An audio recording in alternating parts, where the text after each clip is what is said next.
A lot of people may not know this, but I had a chance to work with a young Leona Lewis before she was discovered for the X Factor. She Oh, had flown to LA, but she's and the a friend English, of mine, the English singer. yes, That's wow. the Leona Lewis was just a wee Leona Lewis. Um, at the time, I believe she was 17, going on 18. Um, and she had gotten the attention of one of my friends who used to be Pink's music director, Christian Aguilera's music director. Baby, he Wow. worked with so many people from Babyface to Rick James on down. And this guy had known him for a while. He says, "You got to hear this girl sing. She's the truth. You got to hear her." And we were doing rehearsals for Club Legacy, which was the Temptations, the Stylistics, One Way, Howard Hewitt, Jeffrey Osborne, all Wow. these old school acts, and we rented out this space. And Alex had brought this girl in, this shy young girl, and I took a look at her and I said, "Okay, she's cute." And she started singing, and it was like chills, man. I mean, chills. There's something like really magical about her sound. And I told her the first thing I said was, "You're going to make it with or without me. I'd love to be a part of your journey." And we started writing together. Like we had like a little extra time after the rehearsals were over. And Alex says, "I'm going to give you guys microphones and a pen and a pad. And you've got, an hour to come up with a song every day after rehearsal until we get, what we need." So basically we're using borrowed time in the studio that was paid for. But after the Okay. rehearsal was over, and I'd never really at that point written on the spot, like for someone I just met. But the first thing I did was start by asking her what kind of things was she into, tell me a little bit more about yourself and that sort of thing, and what styles of music. And interestingly enough, she was more into like R&B, soul, reggaeton, all sorts of different stuff that you would never know by listening to the Bleeding Love and the more pop stuff, that she was actually an aspiring soul singer, but she turned Mm. out to be a soulful pop singer. And she took the record, the demo we made, and her boyfriend at the time was the one who sent that demo in to the X Factor to get her on the show. So a lot of people Wow. never got to hear that part of the story because it's never really talked about in the public. And if you go online, there's a version of "Loving You" that she's known for singing. Minnie Riperton's "Loving You," but Mm. the oldest version that doesn't feature that guy singing, which he's cool too, but I did the first version of it, and it got like 12 million views. It's probably higher now, but this is before she even like won the X Factor. That was kind of bootleg circulating around, you know. But did it Uh, have her singing, or was it just the yes, vocals? I redid the music as closely to the original because it was, what she wanted was that feel of the original. So I put the little bird sounds in there and played, recreated the arrangement as close as I could, and then she sang. We didn't use auto tune or anything, and she sang that thing down. Yeah, it's out there.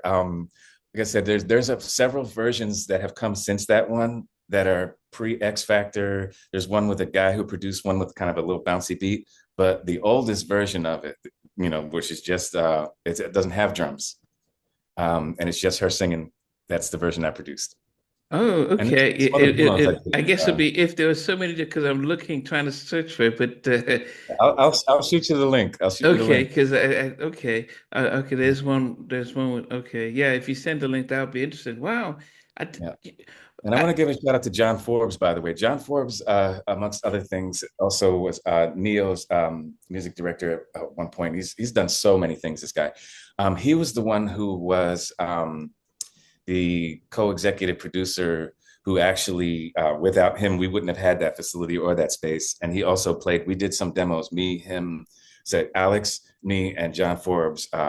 We have this unreleased EP that I don't know if it'll ever come out, but we wrote it together, and we still have it. And you get to hear Leona before the industry, you know, embellished upon her.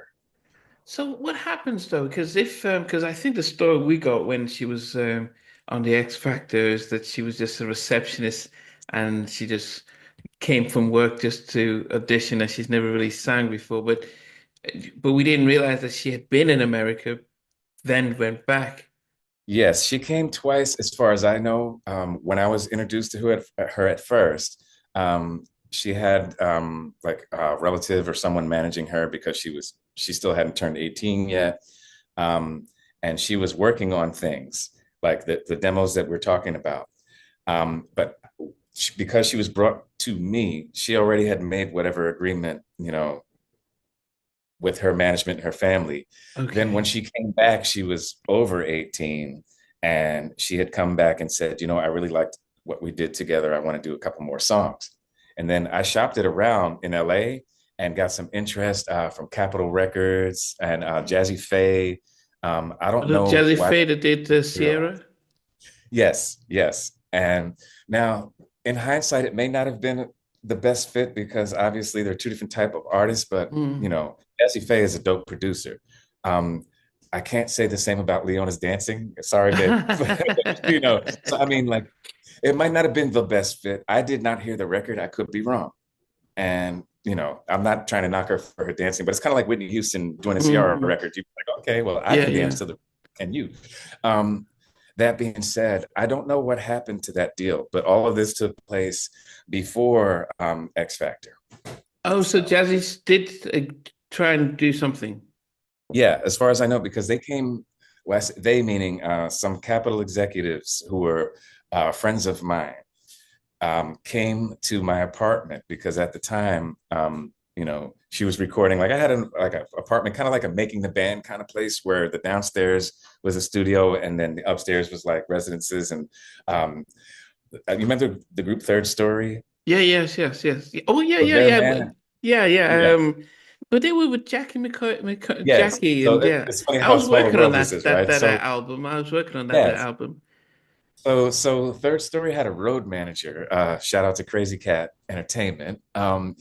He was the one who set that facility up. He says, "Look, I'll bring you artists to work with," and then so I was working with his artists, and then Alex and John Forbes brought me Leona. So I had a boy group and a female artist, and I was writing for them. Identity was the name of the guy group. They were kind of like if the attempt, I'll say, was to do like a B2K version of As Yet. You know what I'm saying? Like they were dancers. They could really perform. Okay. Obviously B2K is not As Yet, but I mean they had five guys that could really like they they would walk down the street with no record out and people would stop them asking for autographs. So I'm like they had it. Let's just say they had an X factor, pun intended. And that was the thing I was saying about Leona was that she just had this thing, like she had the type of voice that when it hits your ear, it sounds like a record. It really Mm, did. And I think that Clive and the team that put out Bleeding Love, was it J Records at the time?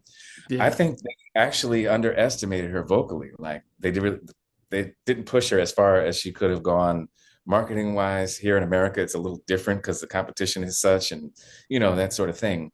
But I heard her, I would stretch her vocally, not knowing if she had a limit. I just say, do you think you can do it better? And she'd say, I want to try it again. And we just keep going, like, it wasn't a billable by the hour situation with all the politics involved and people trying to make you mainstream. It was just a fun record to do. And, we didn't have a Clive Davis budget, but I still think it's a cute EP. And hopefully one day maybe we'll work something out with her to kind of like reissue it as some sort of like, fan collectible. Well, So that's really fascinating to hear. I didn't because I think when she did the X Factor here, vocally, I mean, I think she had the opportunity to rival Mariah Carey vocally. yes, I mean, it's live singing, and I don't know if they really pushed the talent. I think they were trying to climb. They like to push the song, but with yeah. Mariah and even early Whitney, the attempt was to push the talent, and then the song became secondary. And I don't think they did that with Leona. I think they didn't really, as you said, there was the song. Yeah. You make a great point because I think from my perception, I thought, okay, well, you've got the team behind Whitney. And when you get a cosign from Clive Davis telling you like I know what I'm listening to. I mean, he's the same person that picked Aretha and Whitney. Mm, It kind of set the expectation really high. And especially when I knew that she could, you know, hang with Mariah. mm. They didn't give, they didn't deliver on that promise, but I cannot fault her because again, it's your first record out. You're just happy for the opportunity. And I would trust that same team. If they say it sounds good and they tell me that, you know what, don't worry, we got this. You know, I'm not, she's, and that's the thing. What I love about Leona is that she's not an egotistical person coming in telling you, no, I need to sound this way. No, she's just like, I can do it. I can do it. Like she wants to jump. She loves doing the gymnastics and the vocal things. But um, if you are not that type of production team, if you're, let's say you're just making tracks, like she would have to have been produced by Mariah Carey because Mariah knows how to use that instrument. You know what I Mm. mean? Like I think that they didn't quite drop the ball, but they didn't slam dunk it either, you know? Yeah, I And Leon, if think. you're watching, you know, congratulations on all of your success. And I see, you know, the beautiful family and everything. And hopefully, you know, we'll be able to work something out. If not, you know, it's fine too. But you got my, you know where how to reach me. Yeah, I mean, I think she this past Christmas, her song, I can't remember the name of it. Her Christmas song was the most Yeah. streamed song in the UK, beating Yeah. Mariah's song. Um, I think so, yeah, but it's just I think we noticed vocally that she just had that range. Maybe if they'd got Nada, to stretch her vocally, maybe if you'd gotten somebody like David Foster and a Diane Warren to write those type of tracks, Yes. and I think if people knew how well she could sing, they would, I think that she didn't come up with songs that actually showcased the talent. I think they were just trying to go for the market, and but maybe we're And in to be different fair, that times. happens to a lot of idol wins too. You're right. Do you remember when, for instance, Ruben Studdard won Yeah, the yeah, yeah, was it yeah, the American Idol? yeah, yeah. It did. Um, and same thing happened with Fantasia.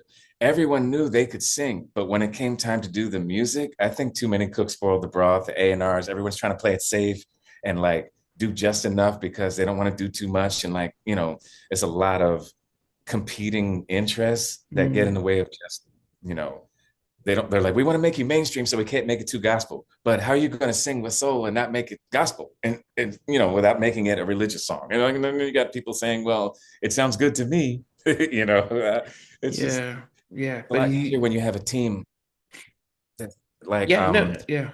that's married, you know, like a team that's I say married to you musically. Like for instance, we talk about like Timberland and Aaliyah or Mm, Jazzy Faye and Ciara. yeah, Like they were the perfect team for that instrument. yeah, So with Leona, she had the marketing team and the label infrastructure that once worked those records, but they didn't have the staff of musicians, producers, like the identical recipe. yeah, You know? yeah, yeah. So They probably. I mean, even you know, the is it Ryan Tender who did Bleed in Love? I mean, I yeah, don't, Brian is dope. yeah, Yeah, probably. Yeah. he's So I dope. think, wow. So that's interesting. I had no idea that she'd worked with her, and did that work before. So were you surprised then when she was on X Factor then in the UK?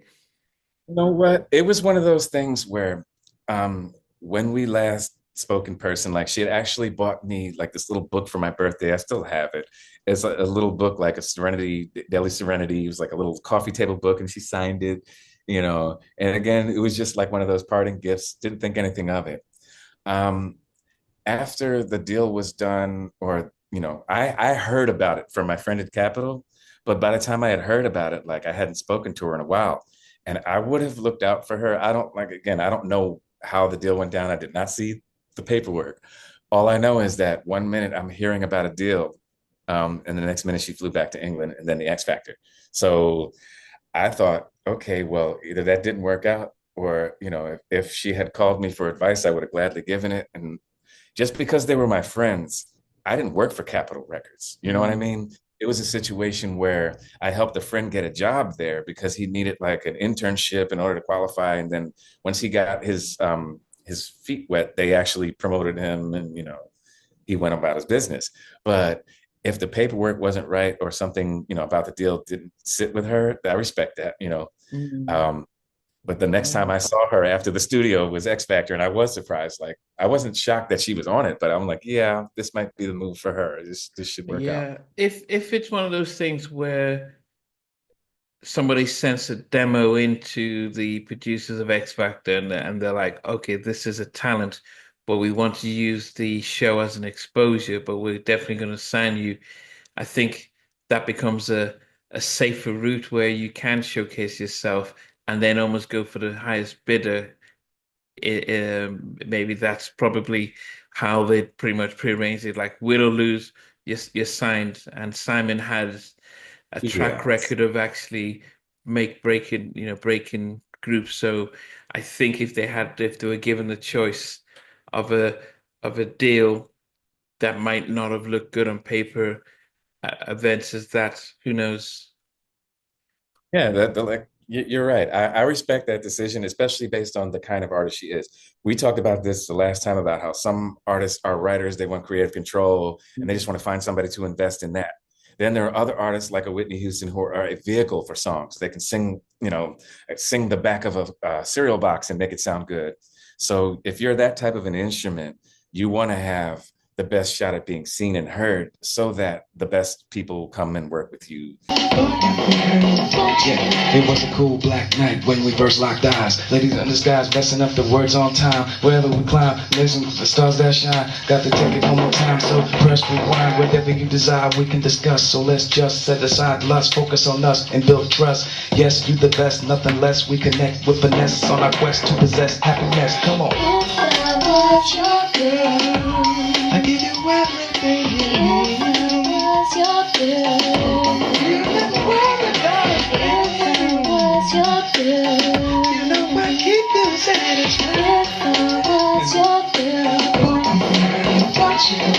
If I was your girl, I give you everything you need. if I was your girl, if I was your girl, No, I keep you satisfied. if I was your girl, what you gonna do? That's a reference, but I just screwed up my rhyme. I screwed my rhyme up. Yeah.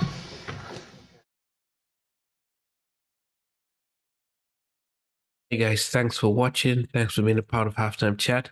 Please remember to subscribe, share, and comment. But most importantly, why don't you become a member of Halftime Chat?